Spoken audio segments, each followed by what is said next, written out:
ये कहानी एक ऐसी लड़की की जिसका सपना है कि वो प्रोफेशनल गेमर बने, मगर गेमिंग टूर्नामेंट के दौरान उससे एक ऐसी भूल हो जाती है जिससे उसकी पूरी लाइफ बर्बाद हो जाती है। मैं बात कर रहा हूँ इम्पल्स मूवी की, तो चलो इसका एक्सप्लेनेशन शुरू करते हैं।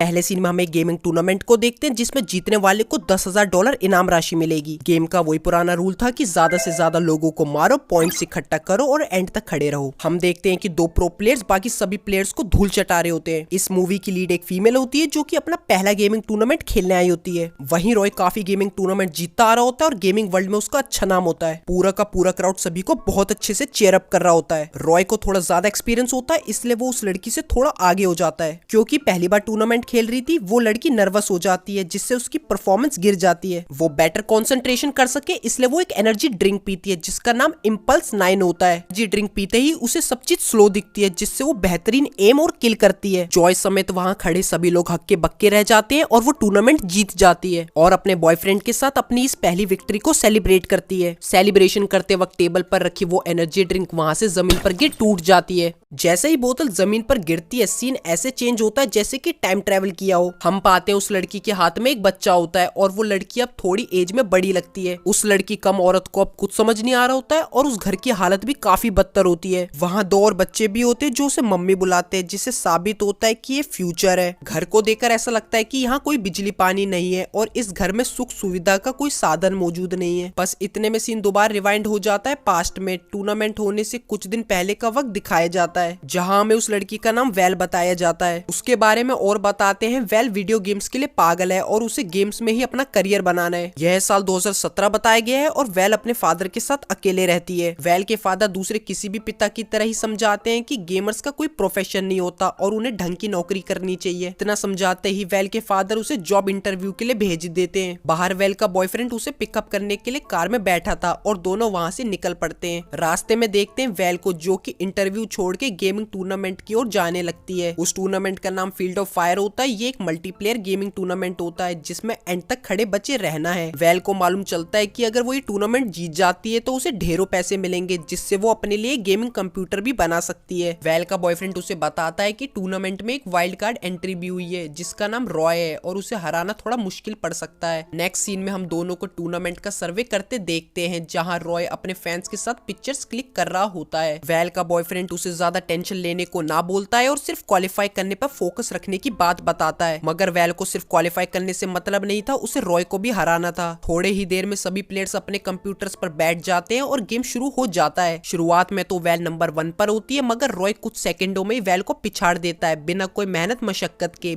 बीच खेल में वो अपने फैंस के साथ मस्ती मजाक भी खूब करता है। ऐसा तो रॉय का जलवा था। रॉय को फैंस के साथ लगा देख वेल को मौका मिल जाता है और वो पॉइंट्स बराबर कर देती है। वो ऐसे ही खेलती तो जीत सकती थी, मगर रॉय को हराने की चाह में वो उसे किल करने का प्लान बनाती है। वो दूसरे सभी प्लेयर्स को छोड़कर सिर्फ रॉय पर अटैक करती है, मगर उसका ये प्लान काम नहीं कर पाता क्योंकि उल्टा रॉय उसे किल कर यह गेम जीत जाता है। वेल हार तो गई थी मगर फिनाले के लिए क्वालिफाई तो कर ही लिया था जो कि अगले दिन होगा। बाहर वेल गुस्से से आती है जहां रॉय वेल को चिढ़ाता है कि वो इस गेम का बादशाह है और फैंस के साथ फोटोज क्लिक करने लगता है। वेल का बॉयफ्रेंड इवान कार लेने के लिए गया होता है कि उसके पीछे से एक कोजिमा नाम का आदमी वेल से इस गेम को जीतने का राज बताने की बात रखता है। वेल ये सुन कोजिमा से कुछ कह पाती कि उससे पहले वो बिजनेस कार्ड उसे पकड़ाकर वहां से निकल जाता है। नेक्स्ट सीन में हम वेल को वापस घर में चुपके से आता देखते हैं। वो अपने डैड से बचकर ऊपर कमरे में जाने लगती है, मगर उसके डैड उसे इंटरव्यू के बारे में पूछते हैं, जिस पर हार मानकर वेल डैड को सच्चाई बता देती है कि वो गेमिंग टूर्नामेंट खेलने गई थी। ये सुनकर डैड नाराज हो जाते हैं और उससे कल दोबारा जाकर इंटरव्यू के लिए बात करने को कहते हैं, मगर अगले दिन तो वेल का फिनाले होता है जो कि वेल को ज्यादा इंपॉर्टेंट लगता है उसके फ्यूचर के लिए। उसके डैड नाराजगी में समझाते हैं कि ऑनलाइन गेम का सचमुच कोई फ्यूचर नहीं है, मगर वेल तो जिद्दी होती ही है। वो भी अपनी नाराजगी दिखाए अपने कमरे में चले जाती है। नेक्स्ट सीन में हम वेल को आज का ही टूर्नामेंट का हाईलाइटेड पॉडकास्ट सुनते देखते हैं। ये पॉडकास्ट वेल के लिए चोट में नमक का काम करता है, जिसे देख वो और गुस्से में आ जाती है कि तभी उसकी नजर कोजिमा के दिए उस बिजनेस कार्ड में पड़ती है जो उसने सुबह दिया होता है। वेल को भी उसकी कही बात याद आती है कि उसके पास ये टूर्नामेंट जीतने का रामबाण इलाज है। वहाँ एड्रेस पर पहुंचने पर वेल को एक गेमिंग पार्लर दिखता है जिसका नाम द गोल्डन सोसर होता है। वहीं पार्लर के अंदर कुछ लोग गेम्स खेल रहे होते हैं कि तभी कोजिमा वेल के पास आता है और उसे अपना एक गेम खेलने को बोलता है। वेल अभी काफी कंफ्यूज होती है कि उसने इतनी दूर यहाँ क्या गेम खिलाने बुलाया है, मगर गेम्स का तो क्रेज होता ही है वो खेलने लगती है। वेल सबसे हार्ड लेवल को सेलेक्ट करती है जिसको खेलते वक्त वो कई बार मारी जाती है। उसी वक्त कोजिमा वेल को एनर्जी ड्रिंक एक ढक्कन में देता है जिसका नाम इम्पल्स 1 होता है। वो वेल को ये समझाता है कि ये ड्रिंक कोई नॉर्मल ड्रिंक नहीं है। क्यूरियस वेल ये सुन पूरा ढक्कन पी जाती है, मगर एकदम से उसे सभी चीजें काफी स्लो, एकदम धीरे आराम से होती नजर आती है, जिस कारण वो हार्ड लेवल भी वेल को बहुत ही आसान लगने लगता है और वो इजिली गेम जीत जाती है। मगर एकदम से वो पलक झपकाते ही खुद को कोजिमा के साथ टेबल में बैठे पाती है। वेल चौंक कर कोजिमा से पूछती है कि वो तो गेमिंग चेयर में बैठी थी, एकदम से वो यहाँ कैसे आ गई। जिसमें कोजिमा इम्पल्स 9 एनर्जी ड्रिंक का कारनामा बताता है। वो ये भी बताता है कि जो कोई भी ये ड्रिंक पीता है समय उसके लिए बहुत स्लो और धीरे हो जाता है। साथ ही साथ समय का धीरे होना इस बात पर भी निर्भर करता है कि कितनी क्वांटिटी में आपने उस ड्रिंक को पिया है। जिसके बाद कोजिमा वेल को इस एक बोतल के बदले $500 की मांग रखता है, मगर वेल को ये सब करना गलत लगता है क्योंकि वो टूर्नामेंट तो जीतना चाहती है मगर ऐसे बेमानी करके नहीं। इतने में ही कोजिमा के पास रॉय की कॉल आती है जिससे हमें मालूम पड़ता है कि रॉयल भी इसी ड्रिंक को पीकर इतने टूर्नामेंट जीता है और अपना नाम बनाया है। यह देख वेल भी तुरंत इम्पल्स 9 को खरीदने का डिसाइड करती है। सीन सीधे अगले दिन पर आकर कट होता है। फिनाले में वेल अपने डेस्क पर ही इम्पल्स 9 ड्रिंक को रख देती है। एंड गेम शुरू होने से कुछ पल पहले ही वेल एक छोटा सिप लेती है और बूम, वो तेजी से स्कोरबोर्ड अपने नाम कर देती है। वेल को आगे जाता देख रॉय भी एक घूंट मार लेता है और ये सीन काफी कॉमिक से भरा होता है क्योंकि वेल रॉय को ड्रिंक पीते देख पूरी बोतल निगल लेती है। दोनों में गेम खेलने से ज्यादा पीने का कंपटीशन चल जाता है। पूरी बोतल डाउन करते ही वेल के लिए टाइम एक्सट्रीमली स्लो स्पीड से बढ़ता है और रॉय के एविटर को मारने में वेल कामयाब हो ही जाती है। पूरे टूर्नामेंट में वेल का ही शोर था। जीतते ही वो अपने बॉयफ्रेंड इवन को किस करती है, मगर बोतल गिरने से वो तुरंत रियलिटी में आ जाती है जहाँ सीन उस खंडर घर का था। वो अभी शौक में ही होती है कि इवन कमरे में एंट्री करता है। उन दोनों के कपड़े भी काफी पुराने और कई जगह से फटे हुए थे। इवन वेल से बच्चों को लेता है और वेल को काम पर जाने के लिए रेडी होने को बोलता है। वेल अब चौंकने के साथ डर भी रही होती है। वो सोचती है एकदम से उसके साथ ये क्या हो गया। यही सोचते हुए वेल सीढ़ियों से नीचे तेजी के साथ आती है और पाती है इस घर में 2 बच्चे और होते हैं जो वेल को मम्मी बुला रहे थे। वो मम्मी सुन घर से बाहर की तरफ भागती है और अपना पड़ोस देखती है जो कि किसी गंदी बस्ती की तरह दिखता है। चारों ओर लोग बस जिंदा बचे रहने के लिए ही जी रहे थे और सभी मोहल्ले का एक ही पब्लिक टॉयलेट होता है। इधर हम व्यूवर्स को पता चलता है कि ये साल 2029 है और वेल ने अपनी जिंदगी के 12 साल स्किप कर दिए हैं। आगे हमें ये भी पता चलता है कि ये मोहल्ला एक पूरी दीवार से पूरा कवर प्रोटेक्ट हुआ पड़ा है और इस दीवार के बाहर की तरफ वेस्टलैंड है जहाँ शैतानी हैवान रहते हैं जिन्हें डेथ लिजर्ड के नाम से भी जाना जाता है। उनका यही मकसद है इंसानों को बेरहमी के साथ मारना। इसलिए मोहल्ले के सभी लोगों ने हर दिन किसी की ड्यूटी लगाई होती है गेट पर ताकि अंदर रहने वाले बाकी लोग बचे रह सके। कहानी में ये भी बताते हैं कि जिन जिन लोगों ने ज्यादा मात्रा में इम्पल्स 9 पी होती है 12 साल पहले वो अब कहीं जाकर होश में आते हैं और उन्हें पल्सर नाम दिया गया है। इसका नुकसान ये है कि पल्सर्स की इन बीते सालों की सभी याददाश्त खत्म हो जाती है भले ही उसने ये वक्त जिया हो। यही कारण है पूरी धरती में लोग तरक्की नहीं कर पाए और सभी की हालत एक जैसी हो गई। मगर पल्सर्स को पहचानने का कोई एक्यूरेट तरीका नहीं है। लोग बस अंदाजा लगाते हैं। जो भी व्यक्ति काफी कंफ्यूज और टाइम और साल के बारे में अजीब सवाल पूछता है उसे पल्सर मान लिया जाता है। समाज में पल्सर्स के लिए कोई इज्जत नहीं थी और उन्हें मोहल्ले से भी निकाल फेंक दिया जाता था और बाहर उन पल्सर्स का शिकार वो हैवान किया करते थे। वेल ये देख ऐसे बर्ताव करती है कि वो भी नॉर्मल है और सबसे इम्पल्स 9 कंज्यूम करने के बाद छिपाती है ताकि उसके साथ भी लोग ठीक ढंग से बर्ताव करें। वहीं शाम को घर में वेल सोचती है कि यहाँ से कैसे निपटा जाए कि उसी वक्त वेल को अपने डैड की याद आती है। वो पूरी कोशिश करती है याद करने की आखिरी बार वो डैड से कब मिली थी और डैड अभी कहाँ होंगे। सोचते वक्त उसकी नजर टेबल में रखी अस्थियों में पड़ती है जिसमें उसके डैड की तस्वीर और साल 2020 लिखा हुआ था, जिससे हमें पता चलता है कि डैड को मरे हुए भी 9 साल हो चुके थे। ये देख वेल रोती है मगर डैन उसी वक्त वहाँ आकर वेल को संडास साफ करने का याद दिलाता है। डैन याद दिलाता है कि आज उसकी बारी है। शुरुआत में तो वेल मना करती है मगर डैन उसे बताता है कि वो यहाँ की सैनिटेशन कमिश्नर भी है, जिस कारण रोते मन से वेल को संडास की सफाई करनी पड़ती है जिसमें उसके कई घंटे लग जाते हैं। और बनो गेमर, कुछ दिनों में ही वेल को वहाँ के सभी तौर तरीके समझ में आने लगते हैं। हर दिन वहाँ सबकी अलग अलग जॉब लगती है। वेल कभी गार्ड की ड्यूटी पर लगती है, कभी कपड़ों की सफाई तो कभी दूसरे कई ऑड जॉब्स। एक दिन वेल अपने बच्चों को स्कूल से वापस घर ले जाती है जहाँ उसकी बेटी सोफिया उसको बनाई हुई ड्राइंग दिखाती है जो उसने स्कूल में बनाई होती है। मगर वेल जो पूरी तरह थकी होती है वो बिना उसकी तारीफ करे बस चलती जाती है। नेक्स्ट सीन में हम इवन को साइकिल से बिजली बनाता देखते हैं क्योंकि यहाँ कोई इलेक्ट्रिसिटी सप्लाई नहीं होती। वो बिजली वीडियो गेम खेलने के लिए बनाता है जिस पर वेल एक्साइटेड हो जाती है क्योंकि ये उसकी favourite game field of fire होती है। दोनों बच्चे सोने जा रहे होते हैं मगर वेल बच्चों को उसके साथ वीडियो गेम खेलने खेलने को बोलती है। वो तीनों रात भर गेम खेलते रहते हैं, मगर सुबह इवन दौड़कर घर में घुसता है। वो हाफ कर बताता है कि वेल ने बीती रात की गार्ड ड्यूटी मिस कर दी, जिस कारण डैन गेट को खटखटाते रहा और कोई गेट खोलने वाला वहाँ मौजूद नहीं था, जिस कारण डैन डेथ लिजर्ड के हाथों लग गया और मारा गया। बिना कोई वक्त गवाए दोनों सीन पर पहुंचते हैं, जहाँ डैन की वाइफ बुरी तरह गुस्से में और पागल होती है। ये देख वेल दुखी होकर घर जाने की जिद करती है, मगर इवान उसको नाइट ड्यूटी खत्म करने को बोलता है, जो कि उसने मिस कर दी होती है। पूरी रात पहरा देने के बाद वो घर आती है। इवन बताता है डैन की मौत एक दुर्घटना थी और सहानुभूति दे वो सोने चले जाता है। वेल को यकीन हो जाता है ये दुनिया उसके लिए नहीं बनी और वो सब कुछ छोड़ वेस्टलैंड घूमने के लिए निकल जाती है। वेल जाने से पहले इवन के लिए एक चिट्ठी भी छोड़ती है, जिसमें वो अपने सारे राज बताती है कि वो एक पल्सर है और उसे बीते सालों का कुछ याद नहीं है। अगली सुबह वेल अपना मोहल्ला छोड़ वहाँ से निकल जाती है, हमेशा हमेशा के लिए। इस बीच इवान को उसका रखा लेटर भी मिलता है, जिससे वो पूरी तरह दुखी और निराश से भर जाता है। अगले सीन में वेल को एक बंजर बिल्डिंग दिखाई पड़ती है। पास में जाकर ये वही गोल्ड सोसर गेमिंग कैफे होता है। वो अंदर जाने का ट्राई करती है कि तभी कोजिमा काउंटर में खड़ा उसे देखता है। वेल ये देख हैरान थी कि इतने सालों में कोजिमा बिल्कुल वैसा का वैसा ही है, मगर वो ये राज बताने से मना करता है। वेल गुस्से से बताती है कि वो यहाँ एक हफ्ते पहले ही जागी है और वो कुछ भी कर सब पहले जैसा करे, जिस पर कोजिमा बताता है कि वो सब ठीक तो नहीं कर सकता, मगर उसके पास वेल के लिए एक चीज है। वो वेल को इम्पल्स 9 की बड़ी बोतल पकड़ाता है और उसे पीने के लिए बोलता है कि इसको पीने से कई सौ साल बीत जाएंगे और इंसान की उम्र इतनी होती नहीं है, इसलिए वो कभी नहीं जाग पाएगी। एक तरह से ये जहर का काम करेगा। कोजिमा उसे गेम खेलते हुए ड्रिंक पीने का सजेशन देता है, जो कि पता नहीं वेल को पसंद आता है। दोनों गेम खेलने बैठ जाते हैं और वेल अपना favourite game field of fire लगाती है और बोतल को उठाने के लिए झुकती है, मगर तभी जेब में कुछ महसूस होता है। पॉकेट में उसकी बेटी की बनाई ड्राइंग होती है, जिसे अब वो बड़े ही ध्यान से देखती है। देखते हुए उसे बीते हफ्ते के सभी पल याद आते हैं। वो उन पलों को सोचकर काफी खुश नजर आती है। वो एनर्जी ड्रिंक पीने का प्लान छोड़ वापस फैमिली के पास रहने के लिए तैयार हो जाती है। वापस मोहल्ले में पहुंचने पर वेल को गेट बंद दिखता है। वो गेट खोलने के लिए खटखटाती है, मगर इवन बहुत ही गुस्से में होता है और अंदर आने से बिल्कुल मना करता है। वो वेल से कहता है कि उसने हम सबको धोखा दिया है। वेल बताने की कोशिश करती है कि एकदम से इतना स्ट्रगल वो संभाल नहीं पाई, मगर वो अब सबके साथ रहना चाहती है। अभी बात कर ही रहे होते हैं कि दूर से गोलियों का शोर सुनाई देता है। ये डेथ लिजर्ड के आने का शोर था और हमें समझ में आता है कि डेथ लिजर्ड और कोई नहीं बल्कि आदमखोर इंसान ही है, जो दूसरे इंसान के मांस पर जीते हैं। डेथ लिजर्ड के खौफ से इवन वेल के लिए गेट खोल देता है और उसे अंदर आने देता है। इवन अलार्म बजा देता है और ये सुन डर के मारे सभी लोग यह मोहल्ला छोड़ भागने लगते हैं। वो सब ये जगह छोड़ने का सोचते हैं, क्योंकि कोई भी उनसे मुकाबला नहीं कर सकता और इतना बहादुर कोई नहीं है। जिस पर वेल को एक आइडिया आता है। वो इवन से कहती है कि वो बच्चों को लेकर कहीं दूर चला जाए, तब तक वो इन आदमखोरों को रोके रखेगी। इवन छोड़कर तो नहीं जाना चाहता, मगर वो इवन को बच्चों की कसम खिलाती है। उसके जाते ही वेल बैग से इम्पल्स 9 की बोतल निकालती है, जिसे वो अपने साथ लाई होती है। वेल किसी योद्धा की तरह मैदान में खड़ी तैयार थी। डेथ लिजर्ड का लीडर वेल को शूट करने लगता है, मगर वेल का चेहरा देख वो अपना हेलमेट उतारता है और हमें मालूम पड़ता है कि ये तो रॉय है। वो बताता है कि वो रियलिटी में कुछ साल पहले ही जागा, मगर उसने ये जालिम दुनिया का रास्ता चुना और आज वो खूंखार खलनायक है। वेल को उसकी बातों से कोई डर नहीं लगता, क्योंकि वेल ने पूरी बोतल पहले ही पी ली होती है। उल्टा वो रॉय को धमकाती है और सबके सामने इम्पल्स 9 की बोतल उछाल फेंकती है। अब ड्रिंक का असर भी शुरू हो चुका था। वेल को सभी चीजें स्लो मोशन में दिखने लगती है। यहाँ एक्शन शुरू हो जाता है। चारों ओर गोलियां और धमाके होने लगते हैं। वेल एक एक कर चुन चुन कर सबको मारती है, मगर बदकिस्मती से 2 गोलियां उसके पेट और कंधे में लगती हैं, जिससे वो जमीन पर गिर पड़ती है। इतने में रॉय उस पर गोली चलाता है, मगर निशाना चूकने से वेल बच जाती है और अपनी बची ताकत से खुद ट्रिगर दबाती है, जो कि रॉय को लगती है और फाइनली रॉय मारा जाता है। वेल इवन को सिग्नल देने के लिए रेड फ्लेयर आसमान में चलाती है कि उसकी जीत हुई, जिसे इवन चोटी से देख लेता है। इवन को अपनी वाइफ पे गर्व होता है और दूसरी तरफ वेल हंसते हंसते शहीद हो जाती है। इसी के साथ इम्पल्स 9 मूवी खत्म होती है। Thanks for watching.